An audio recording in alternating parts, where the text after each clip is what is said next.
ಮಾಲ್ಡೀವ್ಸ್ ಮತ್ತು ಲಕ್ಷದ್ವೀಪ ವಿವಾದ ತಾರಕಕ್ಕೇರಿದೆ. ಮಾಲ್ಡೀವ್ಸ್ ಬಾಯ್ಕಾಟ್ ಬಳಿಕ ಮತ್ತೊಂದು ಆಘಾತ ನೀಡೋದಕ್ಕೆ ಕೇಂದ್ರ ಸರ್ಕಾರ ಮುಂದಾಗಿದೆ. ಅತ್ತ ಚೀನಾದಲ್ಲಿರುವಂತಹ ಮಾಲ್ಡೀವ್ಸ್ ಅಧ್ಯಕ್ಷ ಪ್ರವಾಸಿಗರನ್ನ ಹೆಚ್ಚಿನ ಸಂಖ್ಯೆಯಲ್ಲಿ ಕಳಿಸುವಂತೆ ಅಂಗಾಲಾಗ್ತಿದ್ದಾನೆ.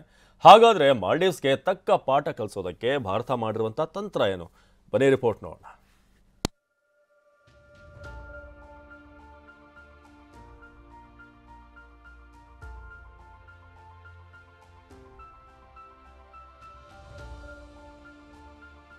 ಮಾಲ್ಡೀವ್ಸ್ಗೆ ಟಕ್ಕರ್ ಕೊಡಲು ಮುಂದಾದ ಭಾರತ.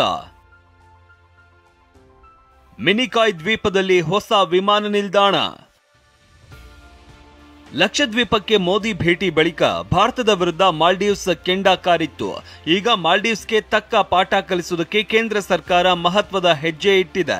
ಮಾಲ್ಡೀವ್ಸ್ಗೆ ಪರ್ಯಾಯವಾಗಿ ಲಕ್ಷದ್ವೀಪವನ್ನ ಪ್ರವಾಸಿಗರ ಹಬ್ ಆಗಿ ಪರಿವರ್ತಿಸುವುದಕ್ಕೆ ಮೋದಿ ಶಪಥ ಮಾಡಿದ್ದಾರೆ. ಅದಕ್ಕಾಗಿ ಲಕ್ಷದ್ವೀಪದ ಮಿನಿಕಾಯ್ ದ್ವೀಪದಲ್ಲಿ ಹೊಸ ವಿಮಾನ ನಿಲ್ದಾಣ ನಿರ್ಮಾಣಕ್ಕೆ ಕೇಂದ್ರ ಸರ್ಕಾರ ಮುಂದಾಗಿದೆ.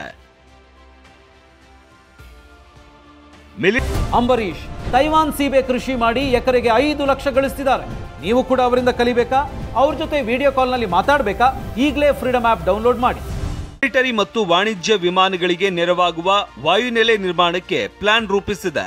ಸದ್ಯಕ್ಕೆ ಲಕ್ಷದ್ವೀಪದ ಅಗತ್ತಿ ದ್ವೀಪ ಮಾತ್ರವೇ ಏರ್ ಸ್ಟ್ರಿಪ್ ಹೊಂದಿದೆ.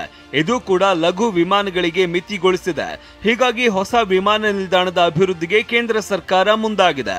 ಹೊಸ ವಿಮಾನ ನಿಲ್ದಾಣದಿಂದ ಅರಬ್ಬಿ ಸಮುದ್ರ ಹಾಗೂ ಹಿಂದೂ ಮಹಾಸಾಗರದಲ್ಲಿ ಪ್ರಾಬಲ್ಯ ಸಾಧಿಸಬಹುದು ಅಂತ ಚಿಂತಿಸಲಾಗಿದೆ.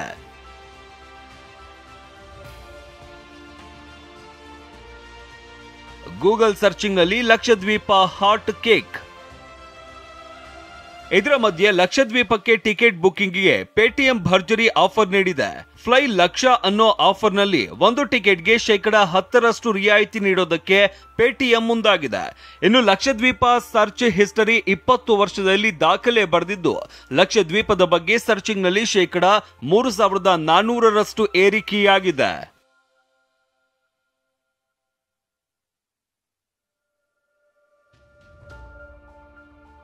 ಬಾಯ್ಕಾಟ್ಗೆ ಬೆಚ್ಚಿ ಬಿದ್ದ ಮಾಲ್ಡೀವ್ಸ್, ಚೀನಾಕ್ಕೆ ಮೊರೆ.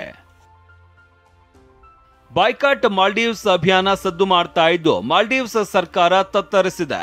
ಇದೀಗ ಮಾಲ್ಡೀವ್ಸ್ ಅಧ್ಯಕ್ಷ ಚೀನಾದ ಮೊರೆ ಹೋಗಿದ್ದು, ಭಾರತದ ಪ್ರವಾಸಿಗರು ಮಾಲ್ಡೀವ್ಸ್ಗೆ ಬರೋದಕ್ಕೆ ಹಿಂದೆಟ್ಟು ಹಾಕ್ತಾ ಇದ್ದಾರೆ.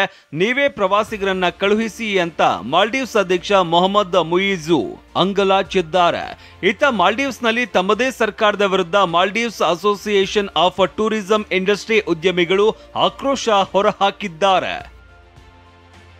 ಹರೀಶ್, TV9 ನವದೆಹಲಿ.